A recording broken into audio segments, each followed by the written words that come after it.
That brings us to item number 12, which is public participation. And I'm going to read you an excerpt from our board policy. The board welcomes and encourages public participation.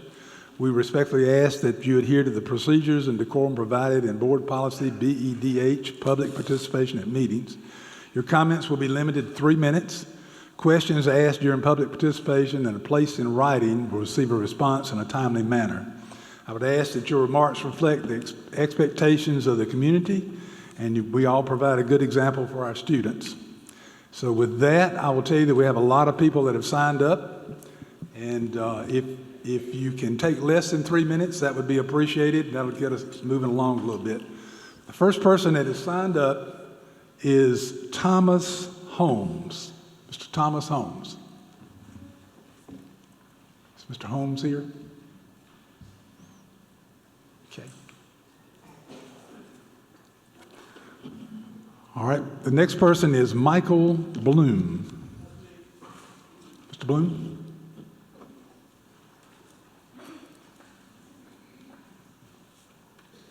First thing I want to say is the enhanced security is extremely insulting to me, and I think a whole lot of other people in here.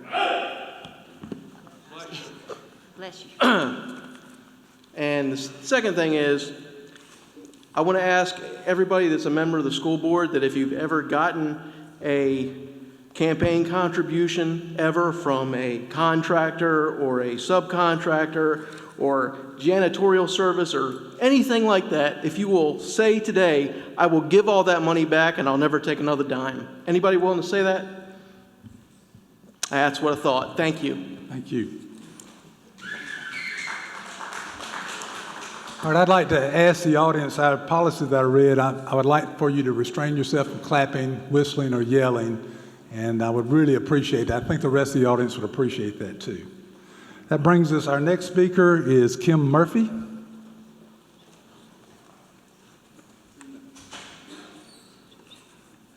After Ms. Murphy will be Alicia Huffstetler, and after Ms. Huffstetler, Angie Tronco. So if you'd sort of be getting ready. Good evening. About 10 years ago, District 5 coined a phrase, all hands pulling on the same rope. All hands pulling on the same rope. Kind of like it. District 5 has a wonderful community and involved citizens who care about this area and the school district. Many volunteer or have volunteers in our schools. And we are blessed to have many hardworking, dedicated, and caring staff involved with educating our children. But when citizens express concerns on important issues in a calm and respectful manner, but are ignored and ridiculed, called anti-education, it's difficult for them to keep their hands on that rope.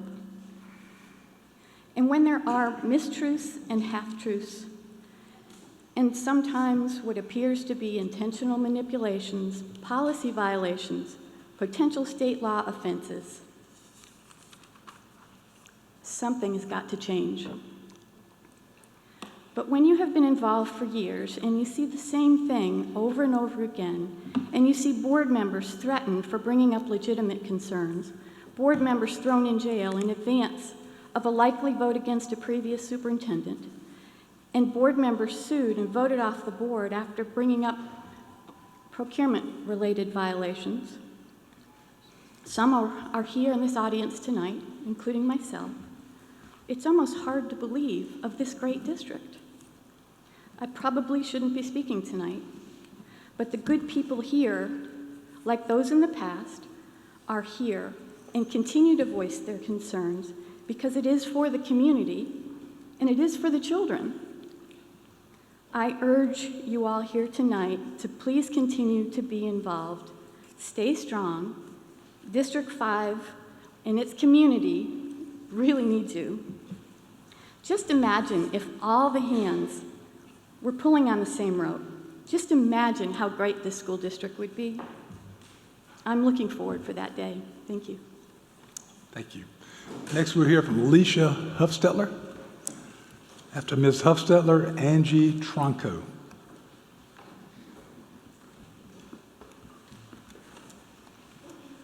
Good afternoon. First of all, I want to thank Jan Hammond and Michael Cates for actually taking phone calls and listening. Y'all deserve a round of applause if we could clap.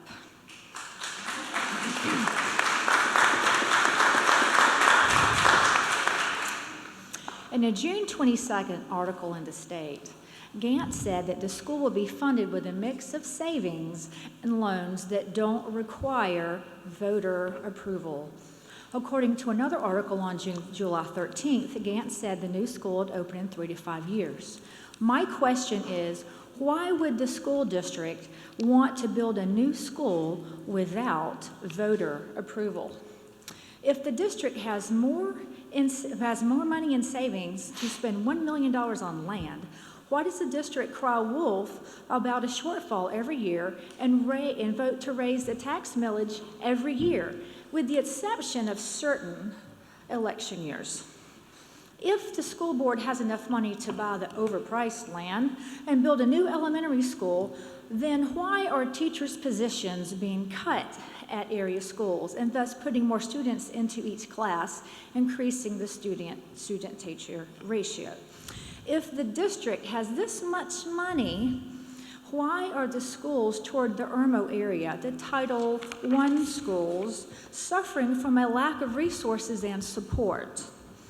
Why are the teachers in this district having to buy classroom supplies out of their own pocket when there's $35 million plus into the fund balance? Instead of using our tax money to pad the pockets of those who benefit from overpriced land, why not take the money, add on to the existing schools, rezone, and give our hardworking teachers a large pay raise, and let the district buy the materials they need for their classrooms? Why not pour the money into the Title I schools to help them and give them a stronger and just a bigger chance at success? An employee contacted us and informed us that Chapin Elementary, which has declining enrollment, has 2 empty classrooms in the main building, and 3 of the portables are not used for classrooms. 1 is storage, and 2 are the after-school program. An employee who just left the district last year asked us, why are teaching positions being cut at the high school and various other school levels, and the class size increasing? Her teachers in most classes have way too much to do in their classrooms to have too many children. Why can't they find all this money? They can find all this money for overpriced land and building schools, but they cut the number of support staff and hadn't raised the pay for the staff in years. Thank you. Thank you. Let's hear from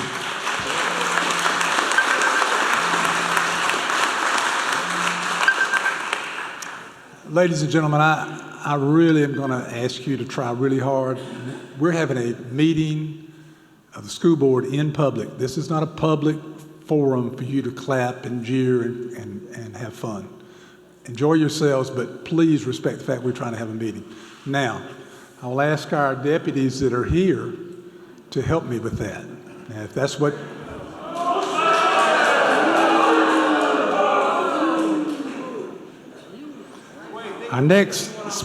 Our next speaker is Angie Tronco.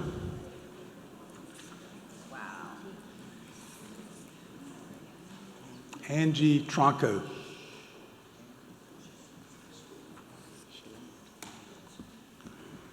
Next speaker is Wayne Duncan.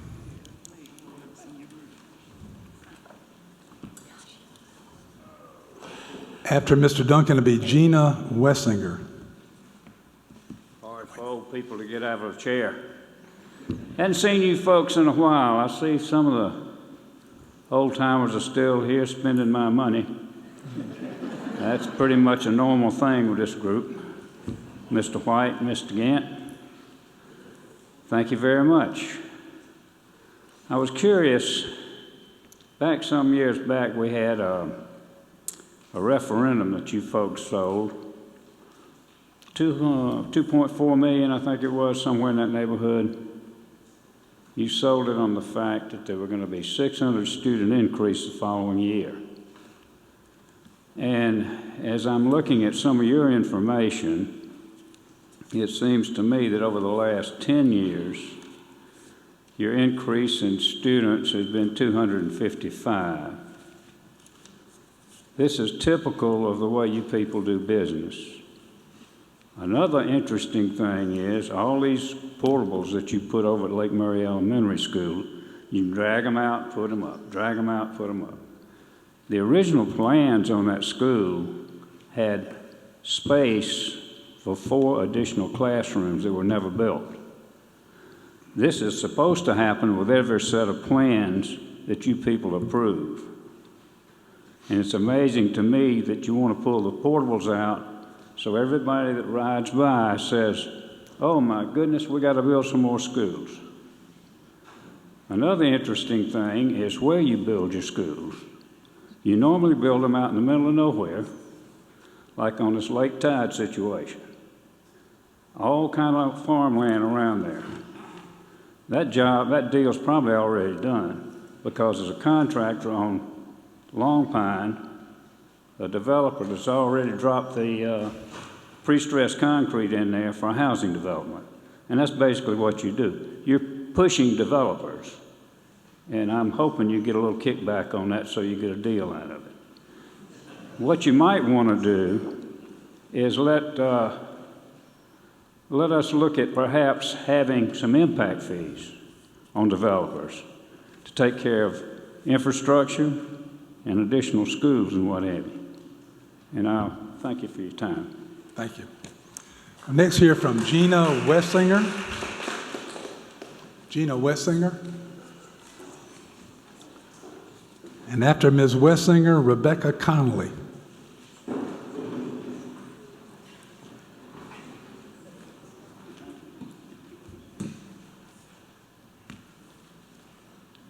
Data from the Lexington County 2016 is what I have to present to you guys today. On the Emmons Ferry Road corridor, there are around 4,000 residents, an average of 2.5 residents per house. Currently, there are just over 200 elementary-age school children in the Emmons Ferry Road corridor. Current planning states that there are 1,300 homes coming to the Chapin area in the next few years. Only 19%, or 255 of those are slated for the Emmons Ferry Road corridor. Half of those are marketed to retirees. The remaining are to be subdivided into single homes.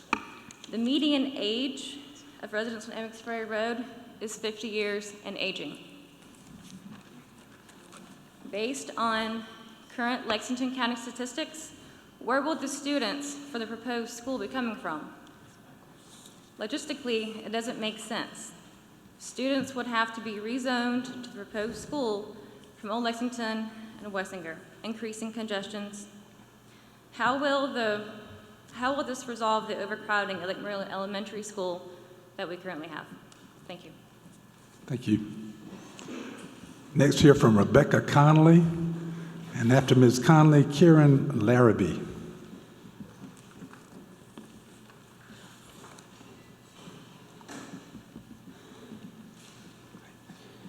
My name's Rebecca Connolly, live at 1717 Emmons Ferry Road. I spoke several times here, so I'll keep this short. I concur with most of the speakers tonight and what they have to say. When you make your vote tonight, I want you to think about what the community is saying. Just a couple key points is, most of these families have young children, which most of those don't live down Emmons Ferry in the area, but they usually have one child in elementary school and one child in middle school. So one of the reasons I've heard for the school at this location is to relax the traffic going through Chapin. My thoughts are that's not going to relax traffic that much because they'll be dropping off in Emmons Ferry, trying to take a left-hand turn, go to Chapin so they can go to the middle school or the intermediate school. So also the school and the traffic, as y'all know, it's one way in, one way out, except for it's not Lake Tide, the Long Pine, thank you. I know things by visual. That road was looked at when they were replacing the bridge, and it did not meet standards for the DOT, and it was so costly to upgrade, to be made as a detour, that they built a second bridge temporarily to replace the original bridge. So just think about what the community's asking for. I've spoke to many people that live in the area, people that live in Columbia that just know the road. Of the people I've talked to, only 2 said they thought it might be a good place. Everybody else, and I spoke to dozens of people outside of Chapin and inside of Chapin, have agreed that this is a poor location for a school. So I hope y'all make a good decision tonight, and thank you. Thank you. Next, we'll hear from Karen Larrabee, and after Ms. Larrabee, Kathy Robinson.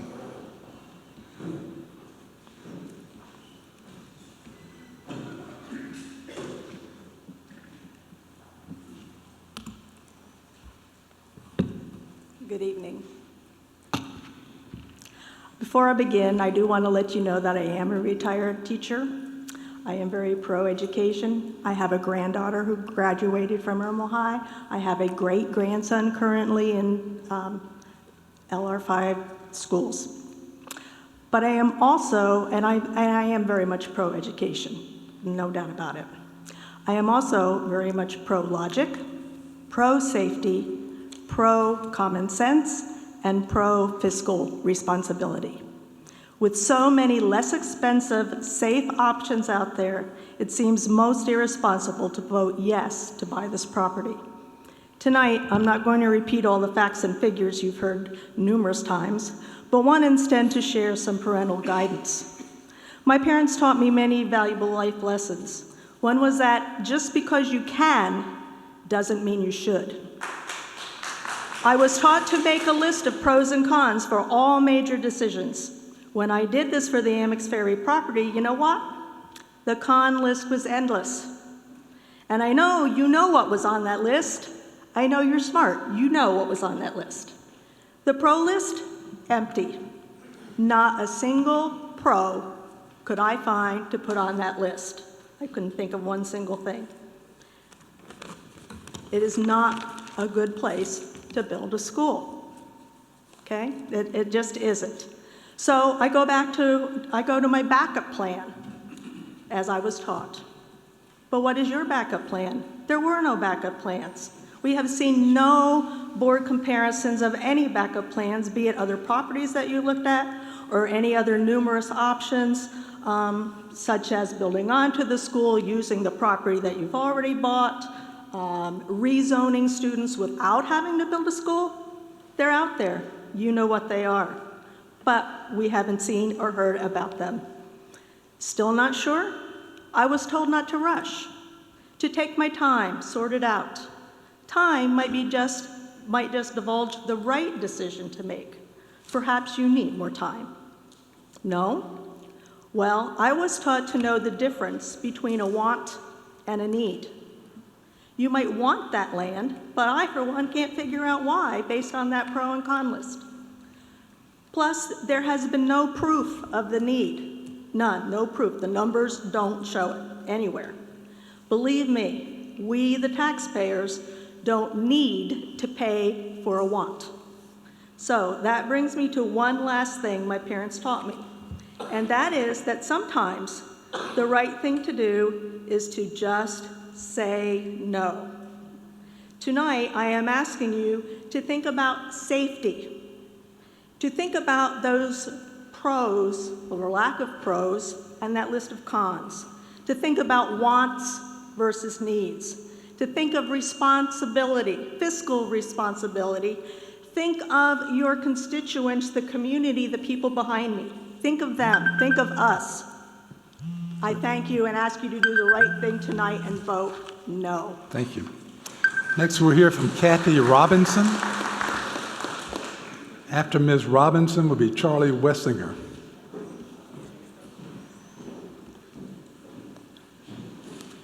Good evening. Thank you for letting me share my concerns. And I want to thank Beth Hutchison we emailed back and forth about the safety issues, which has been my main concern. I live off of Amex Ferry. We have a problem with EMS out there. There's one advanced life support unit that supplies the whole Chapin area. With an aging community, putting a school right in the middle of this peninsula with really no access to care, getting someone to Palmetto Health for trauma if there was a disaster, it really concerns me. I wish that y'all would really think very long and hard before you vote tonight and vote no. I'm not going to go back over everything else everyone else has said because we've been talking about this for months now. And I believe you understand our concerns, but I stand with everybody else that's come up here and shared. Thank you. Thank you. Ms. Charlie Westinger, and next after Ms. Westinger will be Michael Whitehurst.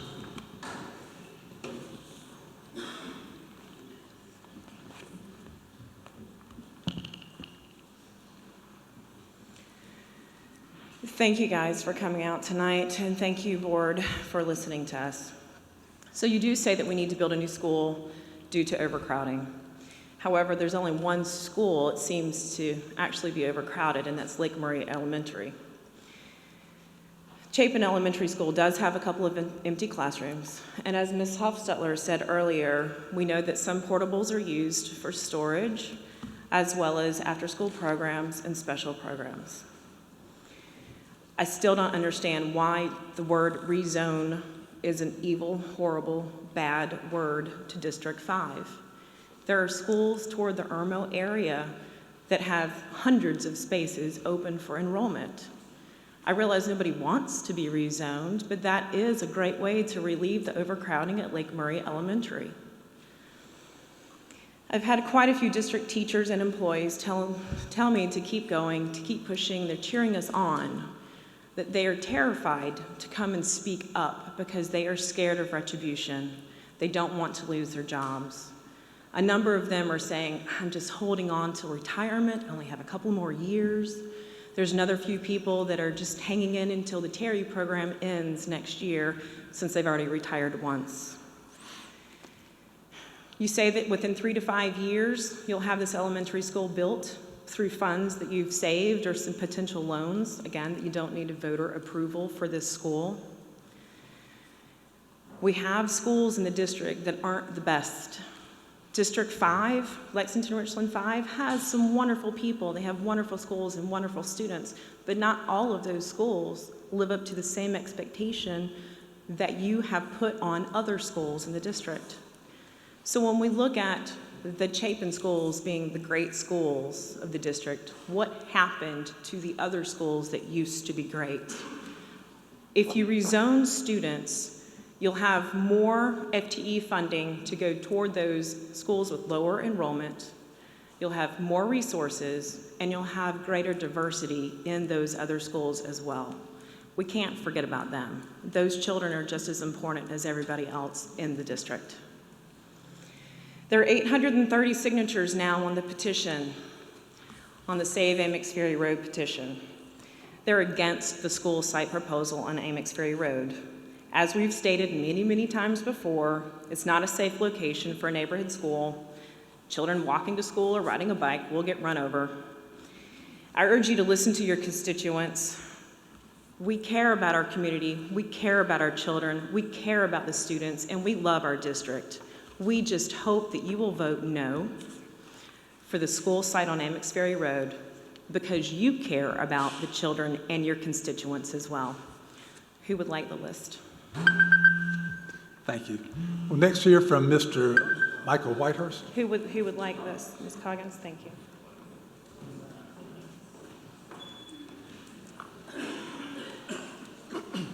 After Mr. Whitehurst will be Danae Cochran. Good evening. Thank you, as always, for the opportunity to speak, and to our district personnel that are here. We want to thank you to everybody for your service. And over the last few months, we've had extensive dialogue regarding the Amex Ferry Road site. I would ask you to vote no based on the following points of consideration. The first point is something that I've really tried to work at to try to really figure out in my mind, and that is current growth and school overcrowding. Everyone here would agree that there is extensive growth, school overcrowding on what I call the south and east side of Chapin at schools such as Lake Murray Elementary. I think we're all on the same page with that. This dialogue has been ongoing for some time and was actually one of the major tenets of the 2008 bond referendum. It was one of the tenets of that. For example, if you look at that side of Chapin, did you know that over the next 2 to 5 years, there are already plans submitted for close to 1,200 homes to be built in the old Lexington Avenue, Westingham Road corridor?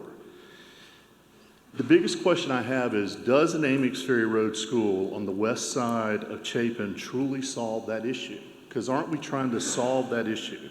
Or would the Derrick Pond site, which we've owned since 2010, or another site near Lake Murray, resolve and solve that issue? So that's the biggest thing that I've dealt with in looking at all this. The second thing is safety. From 2011 to 2016, there have been 140 accidents, 59 injuries, and 1 fatality on Amix Ferry Road. Now, I've had a lot of people say, compared to what, as far as the safety? But we need to understand, safety was the #1 reason that the Lexington County Planning Commission, and it's on video, go out there and look at it. Those guys talked about the fact that safety was huge as far as why they approved such an extensive rezoning initiative. The thing that's close to home for me on safety is I am one of those statistics, because I came down Amix Ferry Road a few years back and I almost killed a mother and her 2 children. We totaled both cars, and I'll never forget walking out of that car and just thanking God by His grace that we did not have more extensive physical harm there. The other issues are traffic. The other issues are cost. And I think across the whole district, we need to be asking questions that we've learned through this process. Are we adhering to good policy and process when we go through these situations? What other sites were considered? You know, where are the attendance lines going to be drawn? Because they're going to be drawn. They're going to be redrawn, whatever you do. How will these schools be paid for? And I really think a big issue is, how does this affect our existing schools? Thank you for your time. I appreciate the dialogue. Have a good evening. Next, we'll hear from Danae Cochran. After Ms. Cochran, we'll hear from Donna Elgie.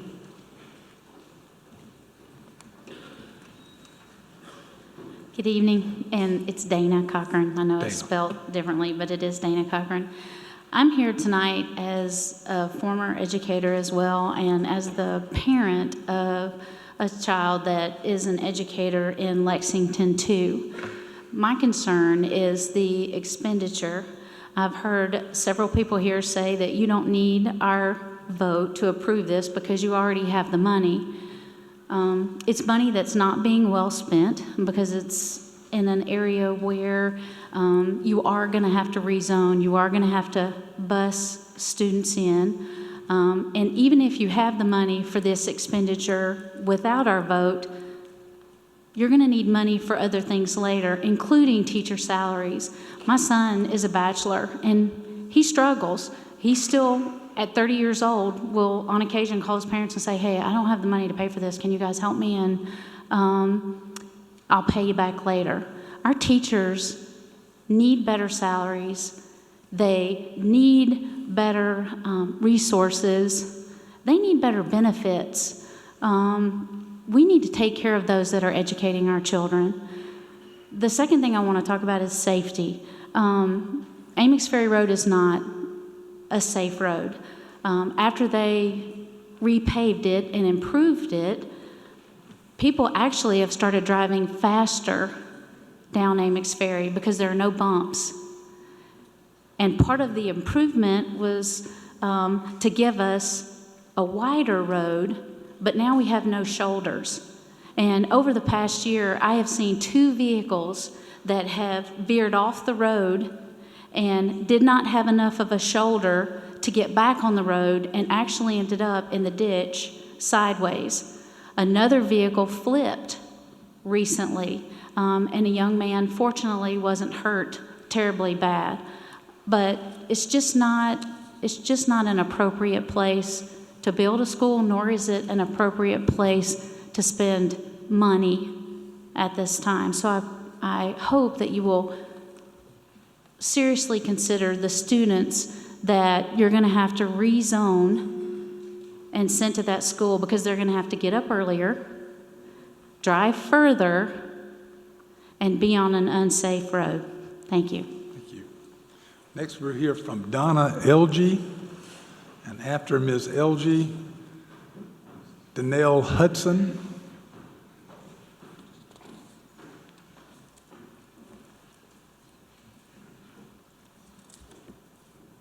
Good evening. I've been attending these meetings for a couple of months now, and I first became interested because of the safety issue. All I could imagine is a school bus driver filled with elementary-age kids being distracted for a moment and having the bus literally careen off Amex Ferry Road. I can't imagine anyone would put their child on a bus with that potential.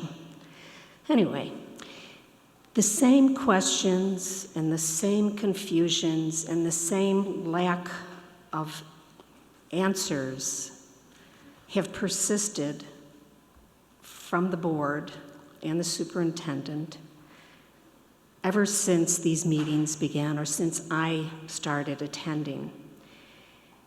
This is a strong community. I'm a newcomer, as you can tell by my accent. I love Chapin. I love this community. I cannot believe the energy that has been generated by this community when they believe in something as important as the children of this community. And I believe that they deserve reasonable, concrete evidence that is supported by objective data that would allow us to understand how the thought even came about to build a school for little kids in such a place. You give us information, you treat us like adults, and this is a strong community. They will be behind you. They're not at this point because you have not been giving us something we can buy into, and we deserve that. Thank you. Thank you.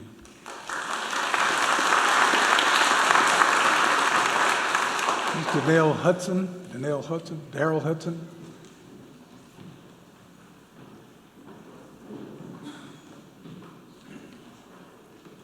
After Mr. Hudson, Leslie Bundrick will come talk.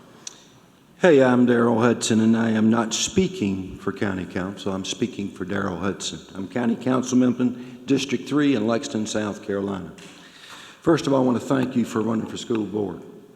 I'm a new county council member, and I hope that the enthusiasm that you ran for the right reasons like I did. My experience in the first 6 months of county council was very disappointing. The disappointment is that people are telling me how to think, how I should think, how we've done it in the past. This is how we should do it, Darrell. You shouldn't have your own opinion. You should be a unified council. For the newbies on the school board, and I don't know who you are, I want you to listen to your constituents. That's why you ran. Why am I here? There's a school called River Bluff High School. I grew up on Corley Mill Road, my life. The school board took some input, but they didn't listen to the citizens. It's a disaster. You want to listen to Rex? Listen to B106 every morning on I-20 and 378.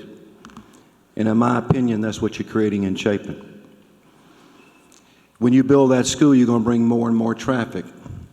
If it wasn't for the effort to err in changing the zoning from 12 houses per acre to 4 houses per acre, you'd have a bigger problem. 72% of our taxes, including everyone sitting in this table, goes over to the school. 72% of what we make. But are our schools top in the country? No. We're less than 45th in the country, I believe.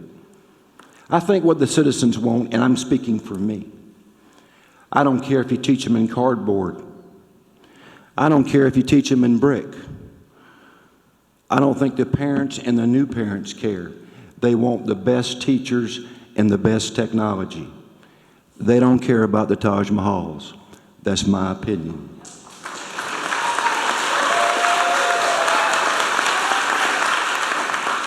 A lot of us went to Airport High School. We didn't have air conditioning. I turned out all right. I noticed the awards on the banquet up here. There was more sports awards than there were academic awards. And the reason there is because your athletic director, who I'm sure is a great guy, he makes $90 grand a year. How many teachers make $90 grand a year? Thank you.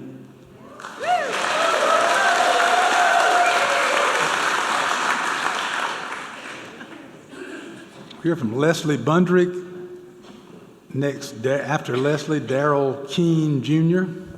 I'd like to ask the audience again to please refrain from your outburst and your clapping. Thank you. Hey, good evening. Hope you guys are doing well. First, I'd like to thank Ms. Bungardner for her suggestion to post everything online. Well, Ms. Hutchison, maybe you did that too, to post everything online. I appreciate that, so that our comments from the previous meetings are all available for everyone to see, and I appreciate that. And Ms. Goggins, to you, thank you, because I know that you are very, very, very busy in doing all that work. So we do appreciate that. And thank you again for having all of us here tonight. I think everyone said pretty much everything that needs to be said tonight. I'd like to add just maybe one thing. We talked about our safety issue. We've talked about the money. Can we think a little bit about the planet Earth that we live on, that will suffer greatly from us continually plowing down trees and changing our environment? I'm not against growth. I'm not against new homes. I'm not against that at all. I'm simply asking that you be responsible. We are destroying Lake Murray. No one is going to want to live on a lake that's polluted, no matter how big the house is. And we are already there. DHEC constantly gets calls from sewer leaking into our lakes. Indian Fork has already been closed because of sewer rolling into our lakes. Our developers are only responsible for 80% of their destruction, is what I'll use for that word. So the rest of the 20% just rolls off and then creates an issue that my child will have to deal with, my grandchildren will have to deal with, and the land that I'm fighting so hard to keep will not be worth anything if we keep up with what we're doing. Thank you. Thank you. Next, we'll hear from Darrell Keene Jr. And after Mr. Keene, we have Randy Hanslick. Randy Hanslick.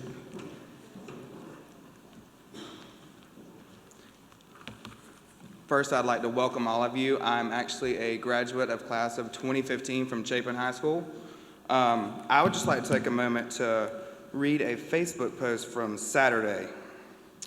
Donald was working and the boys and I were in the yard when I heard the all-familiar sound of someone speeding around our curve, losing control.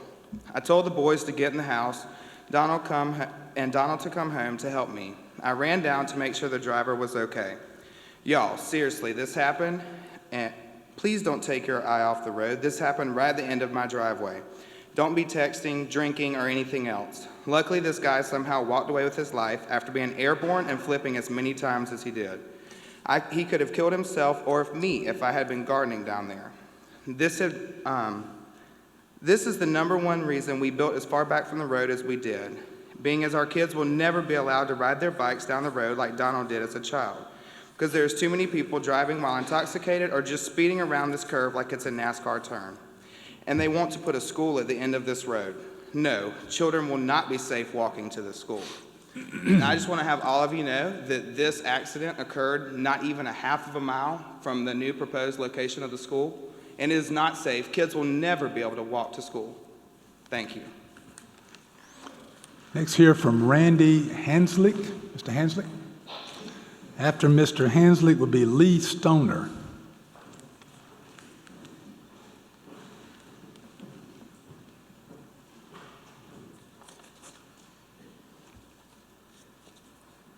Thank you very much for the opportunity to speak. I think everything that I was going to say pretty much has been said tonight, but I just wanted to emphasize that I think one of the main problems has just been a lack of information.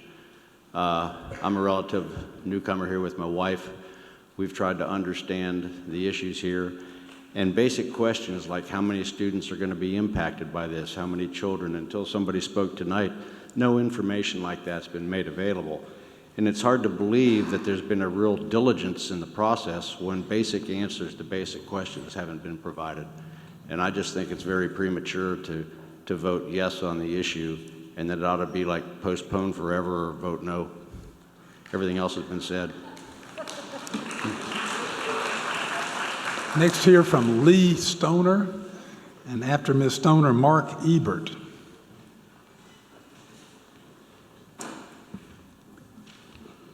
Good evening. I would like to address two items associated with building a new elementary school. I first will refer to an article in the state newspaper on April 27th, 2010 by Tim Flack, where it was announced that a new elementary school would be built on Derrick Pond Road after a year-long search. I have a copy of that article for you in case you don't remember. Further to that article, it stated the 47 acres was purchased for $592,750, and the school would be paid for through a bond debt package for school improvements approved by the voters in 2008. It said the school would be completed by 2012 once it was reviewed by state education officials to ensure the site met state standards for construction of new schools. This board nor the superintendent have ever directly responded to why that school was not built.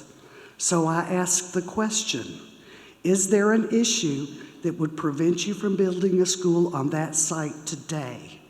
The response, we hope to use the property for a school one day, is no longer acceptable. Taxpayer money was spent on that land via the bond issue taxpayers approved.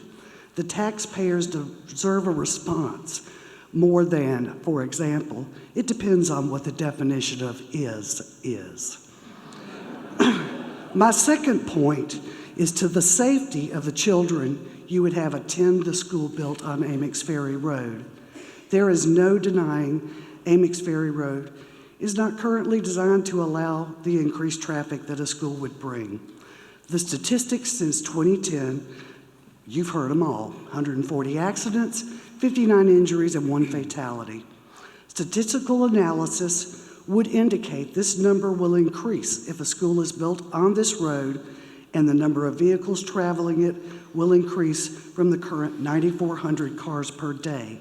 With that in mind, and knowing this is a public entity and this is being recorded, the public should be aware of the South Carolina Tort Claims Act.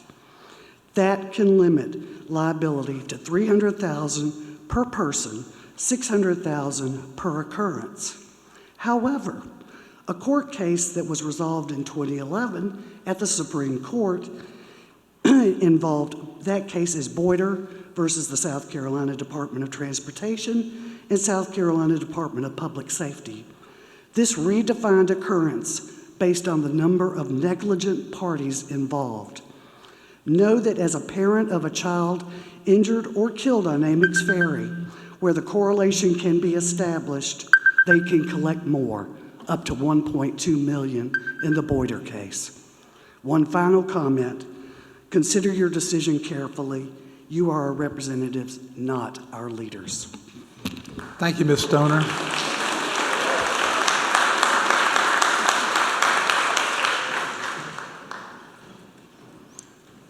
Next here from Mark Ebert, and then Mr. Rick Howell.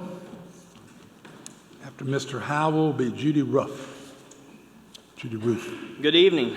Could I ask everyone in the audience that opposes the Amix Ferry Road site to raise their hand, silently, of course? Thank you. You know, we've been talking about enrollment numbers. We've presented data from Dr. Hefner that seems to lead us to think that there's an enrollment crisis in our school district. With all due respect, I believe this enrollment crisis is every bit as manufactured as the need for extra security here tonight. The data just does not support the need for an extra school. I have yet to find a compelling argument that we are near the intended maximum capacity at any of the district's 21 schools. Now, I sent you each the district's own 10-year enrollment data. This data is available on the district's website, and most of these folks have that data here tonight.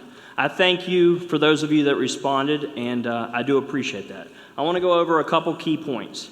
The district's own budget director admitted at one of the school board meetings that the overall population growth in the school district is just 0.9%. First grade enrollment, and you guys can look at your Excel spreadsheet, is actually down in District 5 since 2007. K through 3 enrollment is actually down in District 5 since 2007. The total district enrollment has grown just 255 students since 2007. The only 4 elementary schools with enrollment growth are Harbison West, Seven Oaks, Oak Point, and Lake Murray Elementary. 3 of those schools are in Irmo, not Chapin. My kids grew up in a neighborhood right down the road from here, Rolling Creek. They went to school. They had 2 sets of buses from District 5 come into their school, come into our neighborhood. Half these kids ended up at Chapin schools, and half of these kids ended up at Dutch Fort schools. Today, the kids in Rolling Creek that go to Chapin actually pass Spring Hill High School on their way to Chapin High School. Why? Because this district has neglected to redraw lines for years. I get it. It's easier to build a shiny new school in an affluent rural area than it is to make hard choices. Another new blue ribbon school with good test scores in Chapin is much easier than addressing the complex issues facing Irmo and the Ballantyne areas. As you take up this vote, ask yourself, have we explored all of our options? Has the case been made that enrollment is growing at a rate that requires a new school? A no vote will give the district an opportunity to work with this community and the taxpayers to examine the issue and to find a solution that works for everyone. Thank you.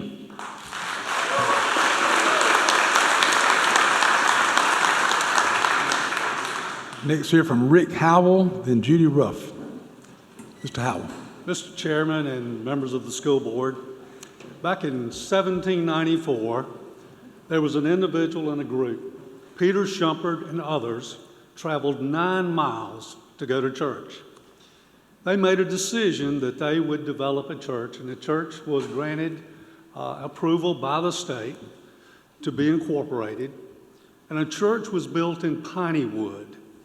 And in Pineywood, when it was built by those great Germans and Swiss, hardworking people who tilled the soil and had an understanding and a vision that their children would go to school. So what they did was they went out and they built a school 1 mile from where this school location is.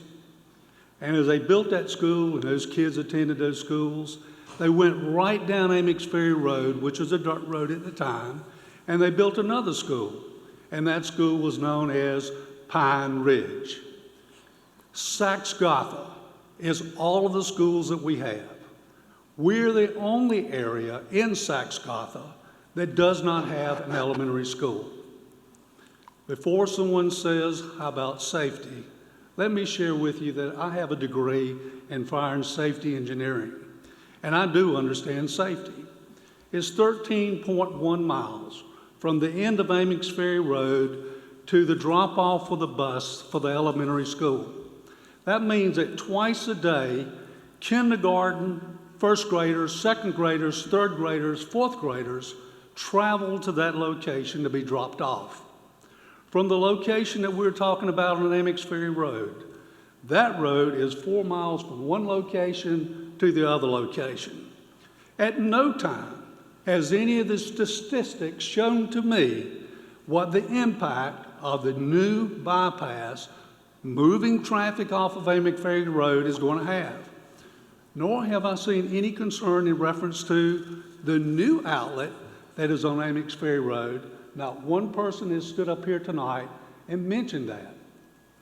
You know, Amix Ferry Road, there have been 4 bridges that have been built on that road. Last year in the state of South Carolina, we only had a few roads that were paved. That 8-mile stretch was paved. I want to share with you, we cannot go back to dirt roads and outhouses. But what we can do with the vision that these hard-working Swiss and Germans had in regards to education, I would ask that we build a school. For these German and hard-working Swiss, their heritage, that we build a school. And in their honor, I would ask that that new school be named Piney Wood Elementary School. Thank you. Thank you, Mr. Howell. Next, we'll hear from Judy Roof. After Ms. Roof, we'll have Sabrina Hewlett Marshall. Thank you, and it is Roof, even though it's spelled the other way. I'm here on behalf of the children that you plan to put on this very dangerous road. I'm here to represent them. I've lived here for 55 years. I have a child that graduated from Chapin, have a grandchild in Chapin, but I really fear that if something like Columbine happened, what would you do? And in all the other schools that have had those terrible catastrophes, there is one road in and one road out. And yes, you are going to build roads, but they're not going to, the lake is on one side, the lake is on the other side. There's only one way to get out, and one way there, one way there, nothing else. Thank you. Thank you. Next, we'll hear from Sabrina Marshall. After Ms. Marshall will be Dennis Blazninsky.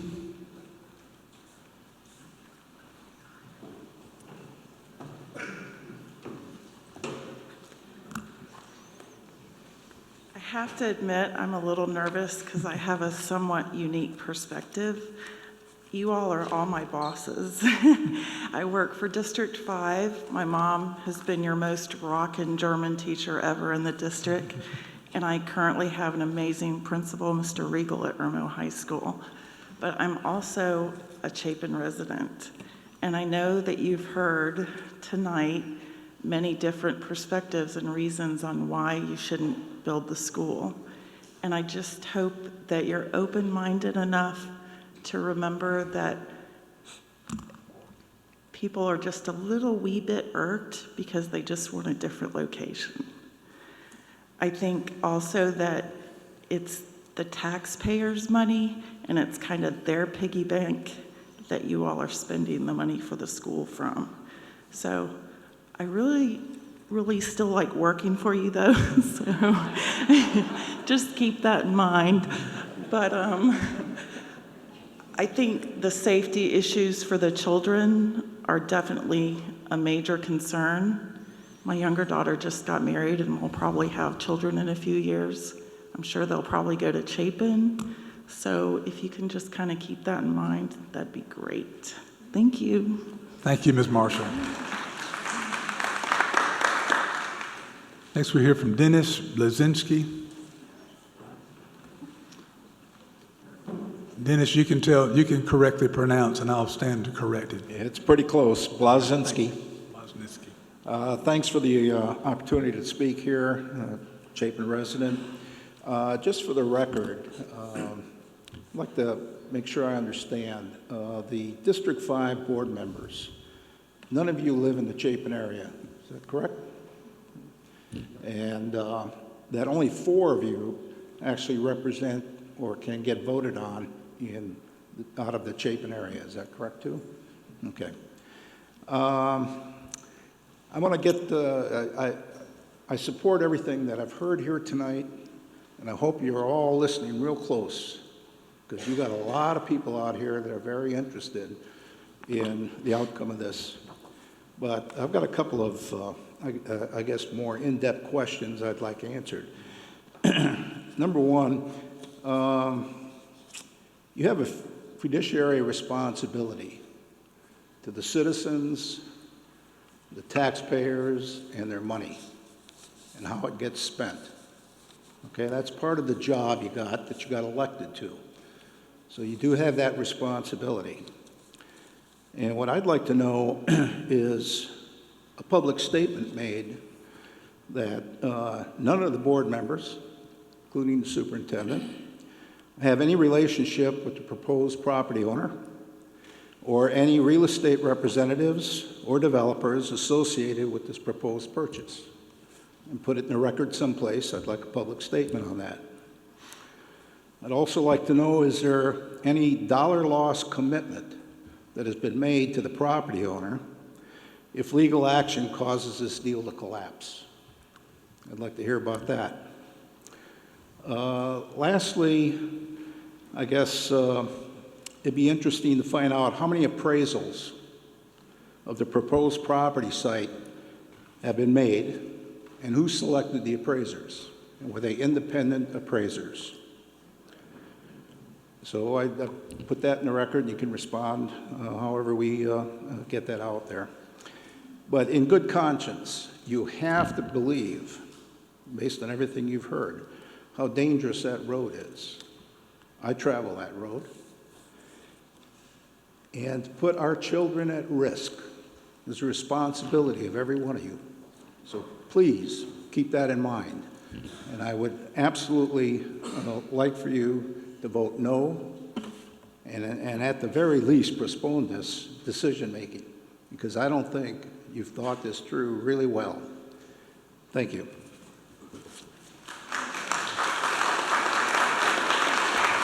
Next here from Jim Johnson, and after Mr. Johnson, Kelly Roberts. Jim Johnson.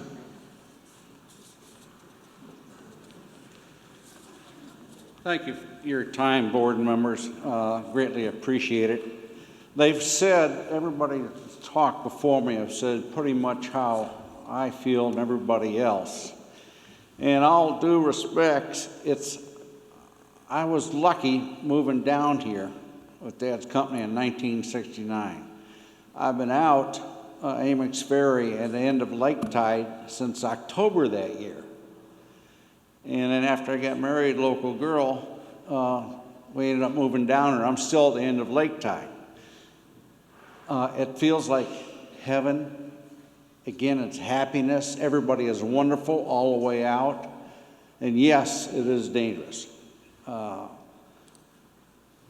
afraid that if this school goes in there, it's going to turn from heaven, and there goes all the beautiful animals God and creatures God gives us, to a wreck. I don't see the county, I don't see the state redoing the roads. Please, I beg you, please reconsider about building there. And again, as I understand, there's more crowded over there, like Lake Murray Elementary in that area. Please look at that again. Would greatly appreciate it. Thank you for your time, distinguished members. And Dr. Hefner, greatly appreciate it. Thank you, Mr. Johnson. And one thing to say, yes, I was good. What do you say? Next, we'll hear from Kelly Roberts, and after Ms. Roberts will be Marie Schmall.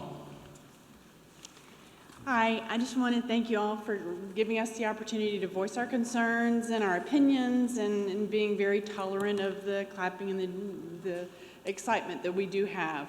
I am new to Chapin, but I do have school-age children. And I am concerned about the safety of Amix Ferry. I know when we first moved here, I was blown away at how fast people drive on that road. I told my husband it's like NASCAR on Amix Ferry because it is so fast. So that's my concern. I have concerns about the financial piece of it. You know, purchasing a land that's roughly 4 times more than what it's assessed for is very concerning to me as a taxpayer. And then I hear a lot about enrollment, growing enrollment and things like that, but then it's my understanding this evening that VC Summers is looking at going to 1 reactor, which I know just in the short amount of time that I've here that, you know, even at my church, we have a huge population that work at the VC Summer Plant. So them going from 2 reactors to 1 is definitely going to impact our enrollment, our population in a very short amount of time. So there are definitely a lot of things that are very concerning to me whenever we look at this school, and then just the fact that over in that area, it doesn't experience the enrollment or the growth of enrollment as in other areas of District 5. So those are just my concerns. Thank you. Thank you. Thank you, Ms. Roberts. We'll now hear from Marie Small, and after Ms. Small, Al Walker. Okay. Thank you, Ms. Small. Mr. Al Walker, is Mr. Al Walker? That's good, Al. You can sit down now.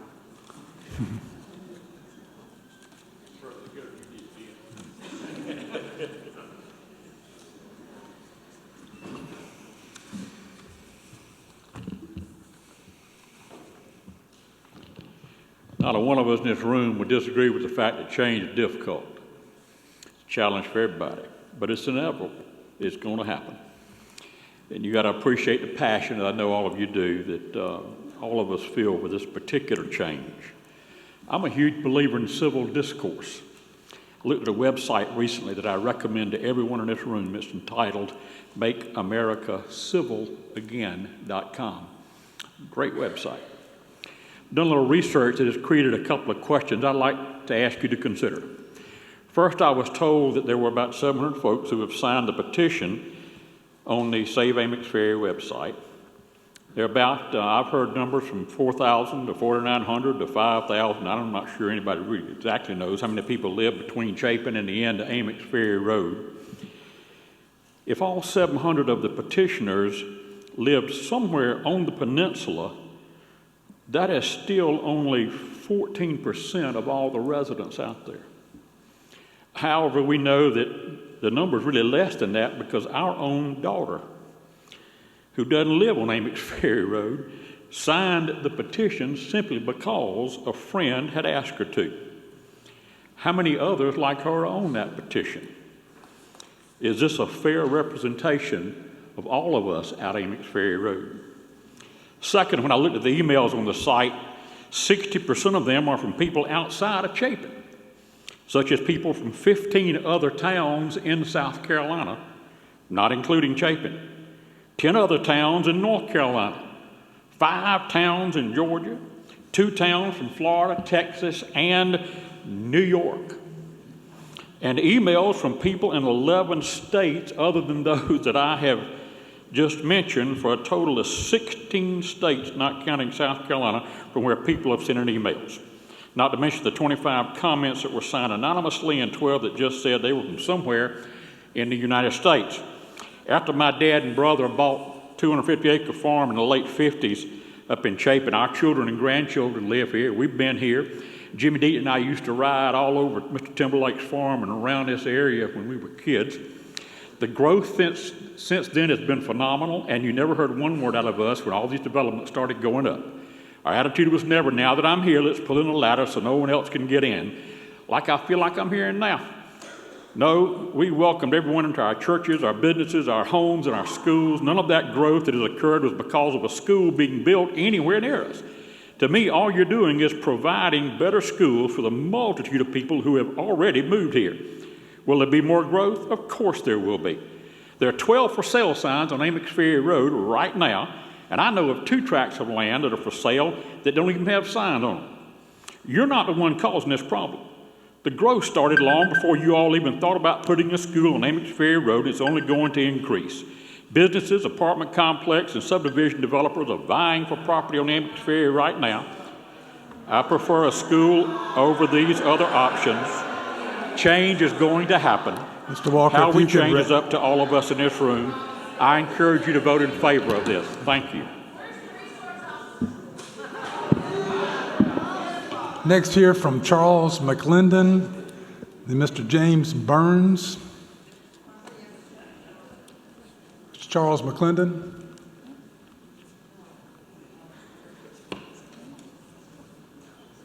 Good evening. First off, I'd like to apologize for my attire. I had to come straight from work. I don't usually look homeless. And I'd like to thank y'all for hearing us. First thing is, I lived in Chapin off and on the majority of my life.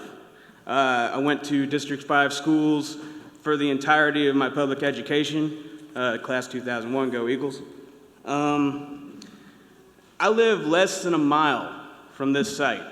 I'm very well versed in this area. And I'm not going to pretend that I have delusions of eloquence or that I'm as well read as a lot of these other people that have talked before me. And what can I say that they haven't said already? But I agree with them.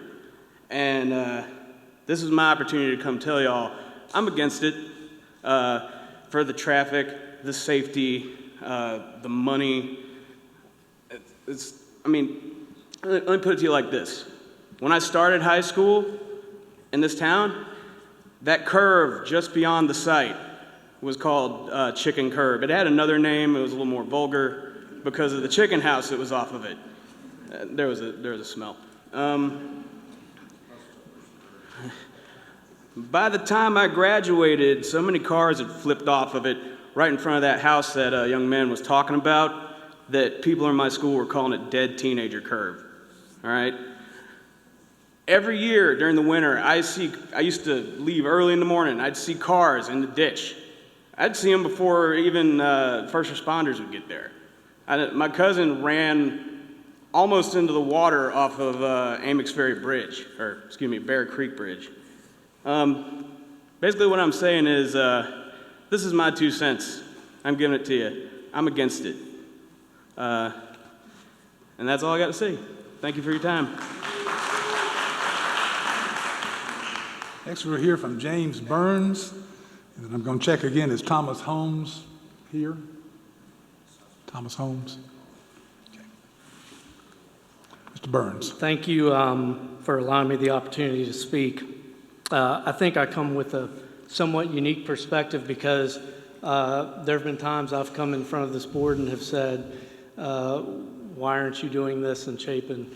We want you to do more. We want you to do more. There's always going to be two different perspectives, multiple perspectives. I think ultimately when folks cast aspersions against people and say that there are terrible motives involved, I know every single person on this board and have worked with them, and I think ultimately they care about the education of our children. We get one chance with our children's education to get it right, and I think that that's what everybody is endeavoring to do. Look, if you go one place, it impacts one person. If you go somewhere else, it impacts somebody else. I will tell you, when I had the opportunity to serve as Governor Haley's chief of staff, I had the perspective of being able to look at education on a statewide basis. And you look at what's happening in Allendale County right now, where the superintendent of education is having to go in and take over a school district. Gosh, we're awfully thankful that we don't have that happening here, that we've got good folks who have to make tough decisions. And it should be a tough decision, because if it's not, then it shows that you don't care. And I think you do care. And tough decisions show that you care. But we have the opportunity to get it right with our children one time. And I think that you're doing that, and you endeavor to do it. All the people here are good folks who thank God we live in a country that they have an opportunity to be heard. But at the same time, I think your motives in wanting to educate our children are pure. And look, it's not easy to be in that seat. I've had to advise somebody who has to sit in a seat like that, and it's not easy. So thank you for your service. Thank you for making the tough decision. Finally, I'd like to say that every perspective that we've heard tonight, I think is a wonderful perspective. Everybody, it's going to impact somebody. And I would just ask, and I think that y'all will deliberate and make what you consider to be the best decision. Thanks. Thank you, Mr. Burns. That concludes our public participation. And it brings us to item number 13, which is our action agenda.